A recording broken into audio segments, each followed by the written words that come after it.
네. 자, 그러면은 어떻게 한다는 거예요? 지금 수사 주체가 두 개인데 네. 그 공조수사본부하고 그러니까 경찰 플러스 공수처 이쪽 하나가 있고 또 검찰이 있는데 이 양측이 지금 수사를 하고 있는데 나는 사실 서로 체포영장 경쟁을 벌일 줄 알았는데 네. 그냥 경고만 하고 문 앞에 가서 받아주세요. 안 받아줘요. 알았어요. 돌아가고. 이런 일들이 루틴처럼 계속 벌어지고 있는데 먼저 좀 앞질러서 칠 주체가 없는 겁니까?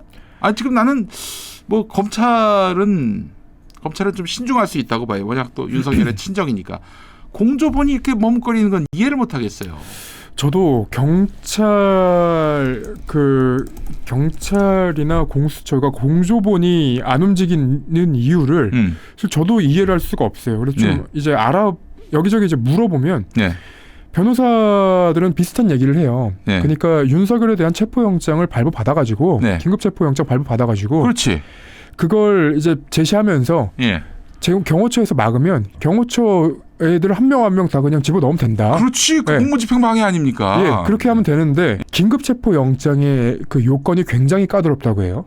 아 그래요? 네, 그러니까 현행범이어야 된다. 보통은 이제 딱 그 내란 범죄를 딱 범행을 하고 있을 때 네. 그 자리에서 야 현행범이면 체포하는 게 아니면 네. 긴급체포영장 발부는 굉장히 어렵다고 하더라고요. 아니 그러면은 그 동안의 그 체포영장 발부는 뭐예요? 지금 내란과 관련해서 유관해서. 그러니까 그거는 이제 체포영장, 그러니까 긴급체포영장이 아니었을 겁니다. 그냥 체포영장을 발부받았던 그럼 거고. 체포영장 발부를 받든가 그러면은. 그렇죠. 저도 똑같은 생각인데. 긴급체포영장은 아니라 긴급체포 아닙니까 그냥? 그렇죠. 긴급체포죠. 그거는 네. 영장이 필요 없으니까. 근데 그 체포영장으로 빨리 가서 잡아오면 되는 건데 왜 그걸 머뭇거리냐 이거죠. 그래서 일단 이번 주가 이제 오늘 금이 남아 있잖아요. 네. 그러니까 윤석열이 출석 요구에 불응을 해서 네. 지금 다시 한번 공조본에서는 네. 윤석열 체포에 대한 지금 검토를 하고 있다고요. 왜 계속 검토만 하고 있는지는 모르겠지만 네.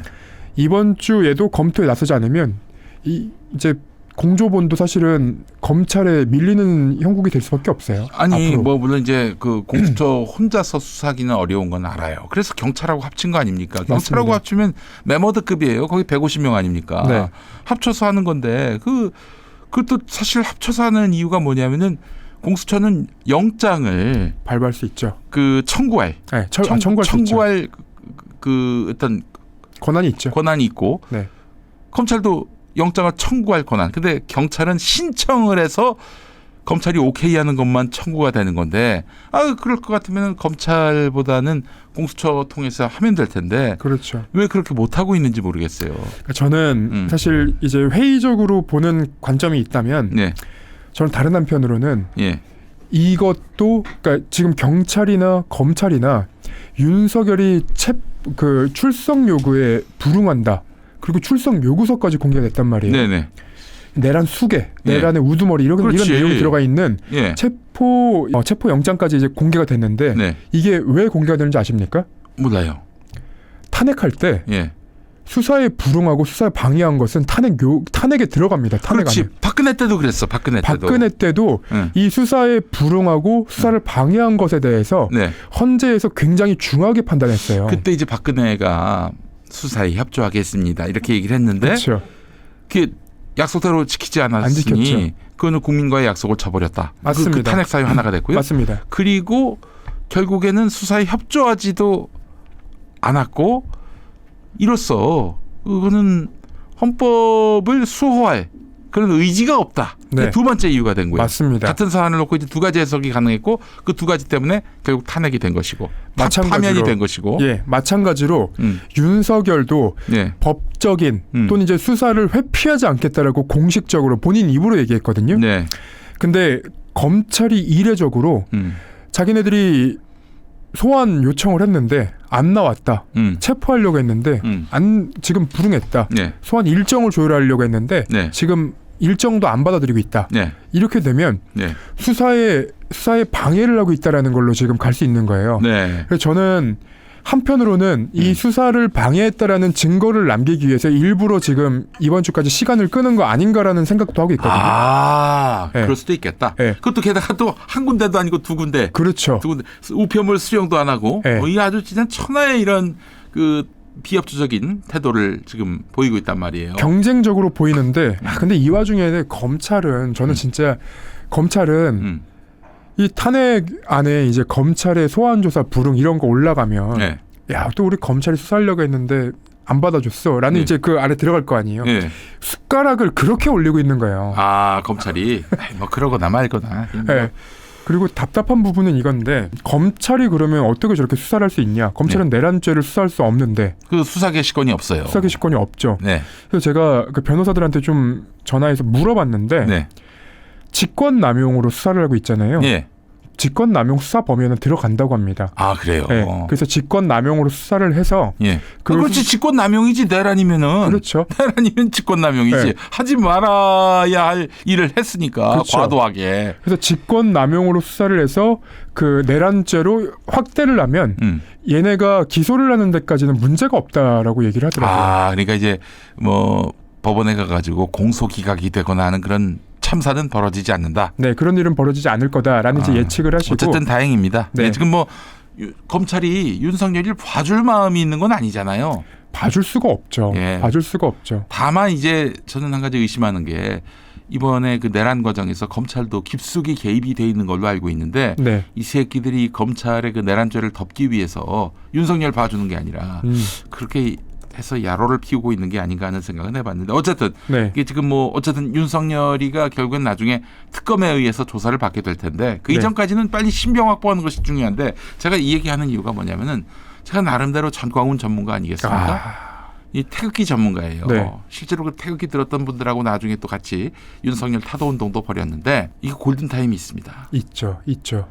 이 상태로 다음 주까지도 지금 윤석열이가 관저에 머무는 그런 상황이라면은 이제 관저를 진짜 네. 태극기 부대로 에워싸면은 신태극기 부대로 에워싸면은 못 잡아가요. 그거 아십니까? 예. 지난주에 예. 그 탄핵에 부결한 국회의원들, 국민의힘 의원들이 있었잖아요. 그 국회의원들을 설득할 때 그 이제 중진들이 예. 제시한 사진이 있다고 하더라고요. 아까 이제 너 저 탄핵 찬성할 것 같은데 찬성하면 안 된다. 너 반드시 반대표 던져야 돼. 이러면서 설득한. 제시한 사진이 뭐였냐면 예. 광화문에 예. 정광훈이 몰고 온 3만 명 그 어. 집회 사진을 보면서 우리를 지지하는 지지자들이 여전히 이렇게 많다라는 걸 제시했다고 해요.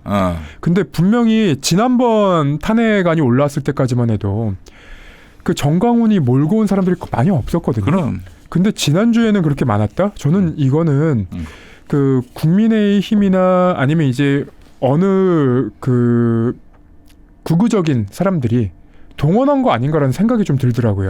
아니 동원 그 정도 할 수 있어요. 뭐 네. 그 어려운 일 아닙니다. 근데 중요한 거는 여론조사 데이터 아니야. 그렇죠. 75% 어떤 여론조사도 그 윤석열 타도에 대해서 75%가 공감하고 있는데 그거는 왜 깡그리 무시하냐 이거야. 한 그렇죠. 군데서만 조사한 것만 모르겠어. 그렇죠. 거의 모든 여론조사가 다 비슷하게 나오고 있는데 왜 그거는 쌩까냐 이거예요. 광장에 모인 아니 그 정도 뭐 못 모일 것 같아. 우리 민주시민들은 더 모여. 아, 엄청 많이 오죠. 지금 그것도 게다가 중요한 건 네. 민주시민들은 각각 개개인이 결정을 해서 나오는 거지. 여기처럼 교회가 네. 버스에 태워서 데리고 오는 그런 형태가 아니라고요. 지난주 집회에 갔는데 야 저는 이렇게 흥겨운 집회를 또 본 적이 없습니다.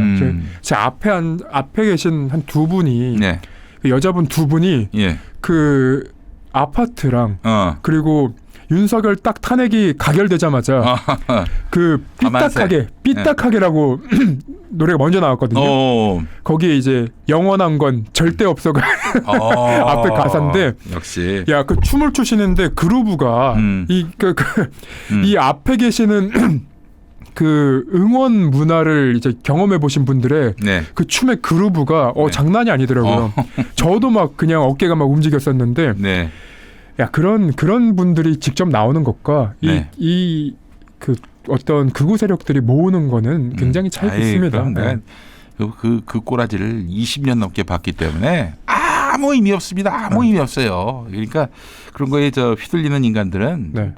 정무 감각이 제로인 사람이지. 자, 그렇죠. 좋습니다. 그렇게 해서 윤석열의 계속된 수사 비협조 이것도 하나의 그 땔감으로 쌓아놓고 있다, 축적해놓고 있다라고 볼 수 네. 있는 건데 결국엔 이제 부르고 조사하지 않겠습니까? 그런데 이제 결국은, 한번 네. 부르면은 그동안 또 안 나온 부분들, 비협조한 부분들 다 따져서 구속영장 칠 것 같은데.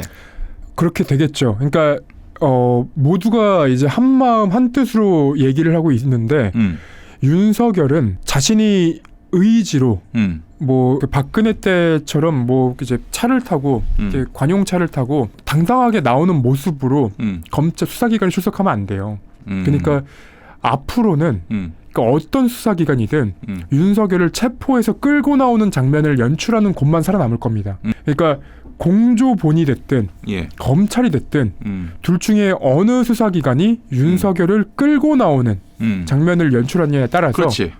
이 수사기관 둘 중에 한 군데는 못 살아남을 거예요. 그렇지. 그 공조본이 데리고 나오면 제일 좋을 텐데. 그렇죠. 예. 그러니까 공수처가 실상은 지금 실력도 그리고 능력도 뭐 너무 이제 무능하다라는 비판을 이제 받고 있잖아요. 네. 그러면 본인들의 그 입지와 영향력을 생각해서라도 그리고 그간 거쳐간 그 공수처의 무능함에 질려서 나간 공수처 검사들과 수사관들한테 그래도 면을 세우기 위해서는 본인들이 끌고 나오는 장면을 연출해야 돼요. 그렇지. 윤석열도 그런 상황을 예견하고 있을까요? 예견하고 있어서 안 받는 것 같습니다. 그러니까 윤석열이 이렇게 법적으로 좀 안 받을 수 있는 상황을 만들었던 적이 과거에도 있어요. 그러니까 윤석열 검찰총장 때 징계 국면이 있었잖아요. 그렇지. 그때는 무조건 끌려 나오는 거였거든요. 예. 근데 윤석열의 징계 일정, 그 징계 조사 일정을 조율하려고 간 검사들을 매번 문전박대해요.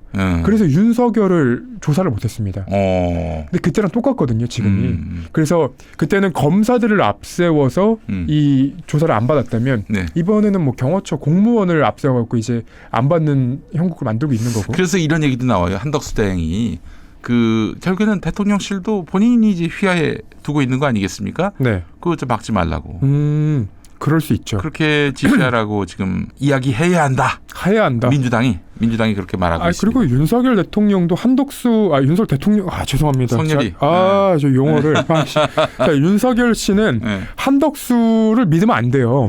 옛날에 박근혜가 황교안 믿어서 어떻게 했습니까? 그 구치소에 책상 좀 넣어달라고 해서 책상도 안 넣어줬다는 거 아니에요? 그럼 나중에 문재인 대통령이 넣어준 거 아니에요? 그렇죠.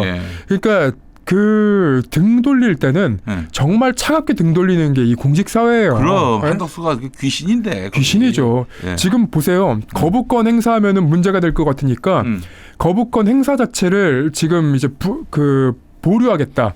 이렇게 되면은 국민의힘 쪽에서도 욕을 안 먹고 민주당 쪽에서도 욕 안 먹고 결국 국회의장이 판단하면 되는 거거든요. 한덕수는 그런 사람이에요.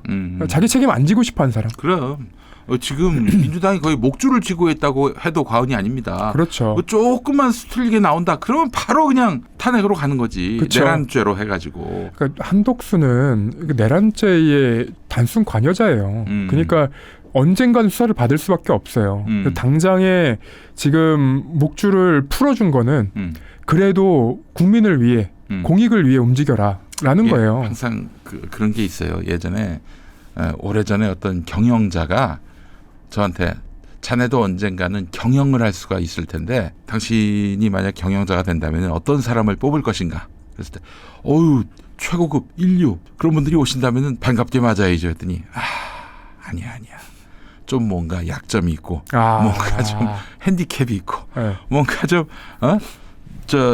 남들이 꺼려하는 뭔가가 있는 그런 사람을 채용을 해야 된다. 그래야 회사에 고마워하고 충성을 다한다.